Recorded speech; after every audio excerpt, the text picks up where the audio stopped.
You here? Yeah. Let's get straight to it. I'm right back at you like I never left, and I'm gonna go this hard to my last breath. It's Lil Kenny Russell, Kanoom, Consort Moon. You already know what you're gonna get when you step in this room. You're now dealing with Kanoom. Yeah. I'm here. And while I'm here, I'm gonna make the information direct and clear because a lot of y'all can't hear. Yeah. Now, welcome back to Make My Ancestors Great Again. It's another episode of My Thoughts, and as the title states, Stop Falling for Nonsense on My Thoughts 306. Okay. I haven't recorded since I believe November 19th. Had a lot of family and things like that in town for these holidays. I don't celebrate holidays, so to speak, but when your family is around and they celebrate, these are things that it takes years of getting accustomed to, and the people around you doesn't always have the same beliefs and standpoints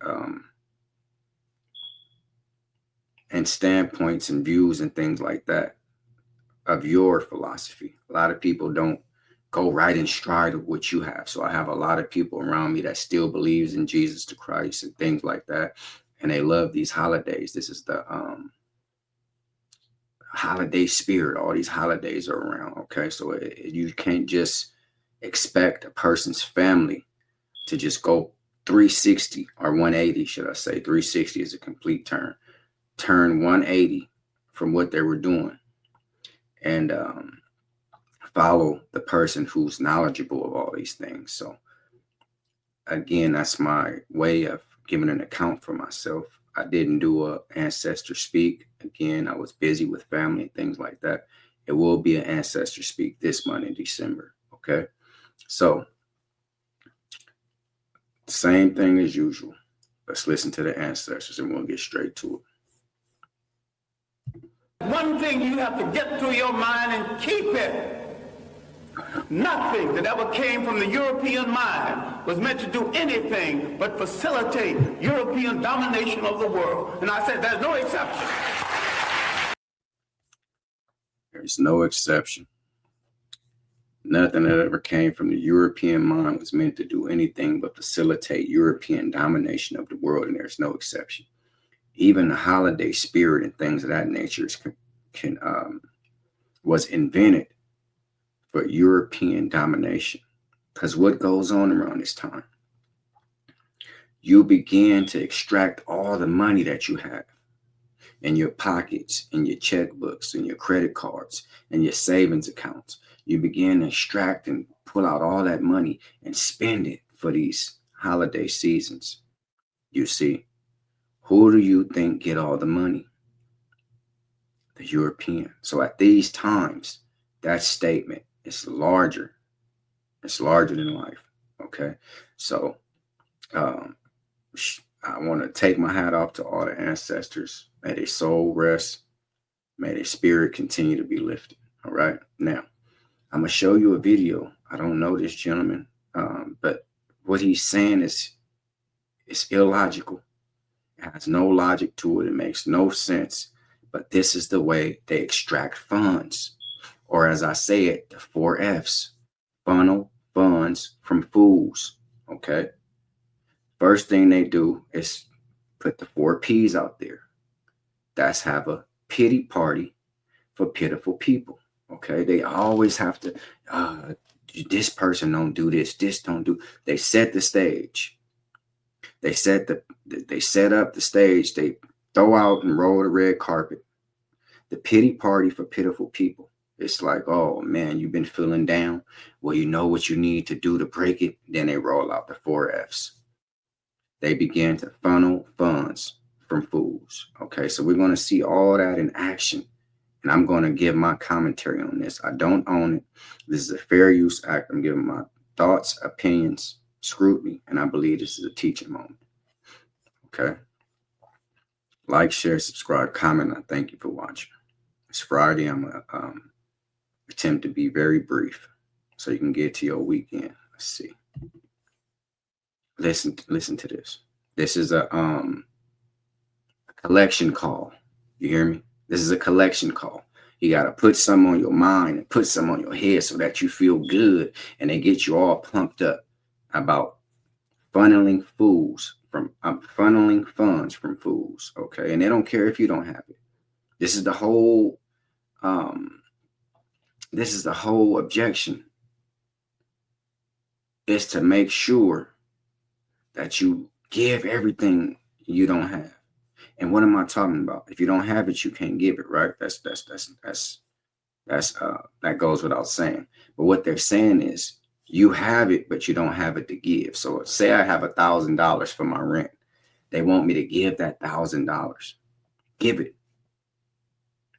Never mind how I'm gonna get rent, because something miraculous should happen and say, hey man, I'm gonna go out on a leap of faith. I'm gonna give my $1,000 for rent.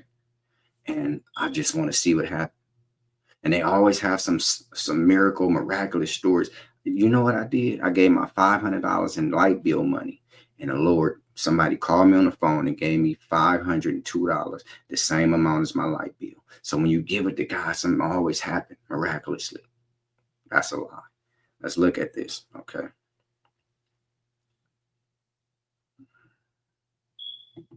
Giving expresses faith. Giving expresses faith. Okay. Let's continue. Expresses faith. You don't have faith until you're willing to give it away. Goes to what I was just saying, the illustration that I just spoke about. You don't have faith until you're willing to give it away. He's talking about your funds, your currency, your money. See, you don't have no faith until you're willing to give it away. It is the money. I have $1,000 here. That's all I have in the world. But I have to pay rent. I got to go. My kid has to pay tuition for school. I need lunch money for the month. This $1,000 is all I have. They want you to give it. Fall on your ass. Excuse the expression. Fall on your ass and just hope and pray and some miraculous thing will happen. Somebody say, hey, you know that $1,000 you gave? He go 2,000 out of the blue. This never happens, but they always have some person set up throughout the church and they give a miraculous, silly ass testimony to say that this stuff is real. So it continues and go on and on and on because a person, they're easily fooled. Let's continue. And sometimes the greatest expression of faith is to give when you don't have it. Again, there's no logic here. This is illogical. Give when you don't have it. Of course, you know that's something you can't do, but it goes back to the analogy that I gave. Give when you don't have it. I got $50 for gas. I came way down here to the church. The church is so many miles from my house. I have to have this $50 in gas to get back home. I take the $50 and I give it, thinking that on the way home, or I pass by a gas station and somebody flagging cars down. Hey, come on, get a free full tank. Just you. Let's continue. This is nonsensical garbage. You hear me, African people? Let's continue. No. Hello. That's the reason that rich people are not great givers. And you're not rich.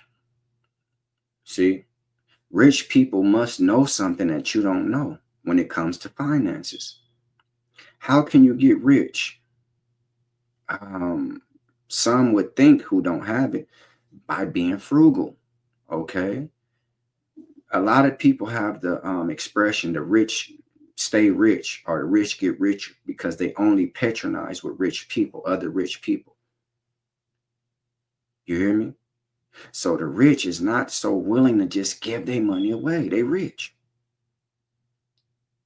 You see? So they do charitable donations and contributions and things like that, but they get a tax write-off. So the rich is not into just giving this newfound or old found money away. They don't just give wealth away for nothing. Giving to God is the equivalent of nothing, because who are you giving it to? This man right here with this European cut, tuxedo style prom suit on. This is how when the young kids want to get fixed up and show stop, they go get fine suits that's going to look great. He has on something like that. And he's tending to keep this expression as if he's all business because he wants to steal your money. This man don't got no heart, no soul, and spirit. If he did, he wouldn't be up here doing the 4 F's, funneling funds from fools. Let's continue, African people. I've known a lot of millionaires. And you're not one of them. He known a lot of millionaires, and he's not one of them. But let's see what he has to say about this. Who were not great tithers. Good. GOOD. Good. How can you become a millionaire if you're going to do nothing but tithe to nothing? See, again, I said when rich people give charitable contributions or things like that, they want a tax write-off so they can show, hey, this is what I did. This is what I've been doing around the community, the city, thus forth, so forth and so on. But when you give to a church, I gave to God. Nobody want to hear that. That's your own religious understanding. Let's continue. Because they may give $10,000 once a year, and then once they give that $10,000, they're through. They may give $10,000 once a year, and after they give that, they're through. Okay. $10,000 is 10% of 100,000. 18 to 30% of the people in the Americas, North and South, makes $100,000 a year. So if I'm a rich man and I gave $10,000 in a year, and that's it, I said, that's it. I gave the equivalent of a regular $100,000 a year making person. I gave 10% tithe. If you make $100,000, your tithe for the year will be $10,000. So if a rich person sold a $10,000 seed at one time, he knocked out $100,000 worth of tithing for the year for a person that makes $100,000. That's it. I don't have to give you nothing else. How many people you think give $10,000 at one time? So when a rich man does it, it looks like it's nothing because you know how great his wealth is, but still, that was a sacrifice, and that was something that he wanted to do. It should be accepted at any cost. You hear me? Again, 18 to 30% of Americans make $100,000 a year. And a lot of them is not going to give it at one time. They might give $1,000, they might give $600 a month, something like that. And it work its way up to $10,000. So this man is just sitting here trying to show you how greed works. See, the rich man is not a good giver, but your poor ass is, because I'm finna make sure I extract all the wealth out of the poor community that's poor. I'm going to make them poorer. Excuse the expression, but I want to use that word. I'm going to deplete you of all your funds. Now, I know you're working with a little bit, but give it all to God. And what he's saying is, give it to me so I can get another one of these European suits. This is a silly ass man. Let's continue. Always bank on the fact that rich folk give. Good. Rich folks shouldn't give. That's their money. They amass that wealth and fortune. You sitting up there with a microphone in your hand begging for a person named God who's never been seen, who's never been attributed or accredited for anything on this planet other than what the Bible and the scriptures say. That's my thoughts on this, all this nonsense. This man is looking for somebody to furnish his lifestyle. He want another one of those prime European suits so he can show stop, get up there with his glasses on and talk about how rich people don't give, but your poor ass should. James 4:3 says, and even when you ask, you don't get it because your motives are all wrong. This is the New Living Translation. You want only what will give you pleasure. You think he don't feel pleasure sitting up there in that prom suit, that European suit? I rest my case. Like, share, subscribe, comment. I thank you for watching. If you feel like you want to do something for me, like and subscribe so it won't cost you a fee. Education and preparation is the first step to retaliation. So before you pick up a weapon or silly religion, pick up some knowledge. Enjoy you guys this weekend. Thank you for all the subscriptions, the likes, the dislikes, the comments. I've been doing a lot of funny videos because a lot of people see me as Satan or the devil himself, because I'm bringing thoughts and knowledge and thought-provoking things to the internet, and they don't like that. The first thing a person do when you make them feel uncomfortable. Say, I rebuke you, devil. You the devil, you Satan, this, that, and the third. Without even checking if what I'm saying is true. So you've been seeing lately a lot of shorts and things on my video, because although people see me as like I say, the Satan, devil, all this Lucifer, I'm a person who loves to laugh. I love humor. I try to attempt to be humorous on these, even though what I'm speaking about is non-humorous to people. I'm trying to bring a little bit of laughter for your holiday season or whatever you're talking about. Thank you for watching, and I'll see you guys next week. If anybody's offended by anything you heard, I meant every word. Yeah.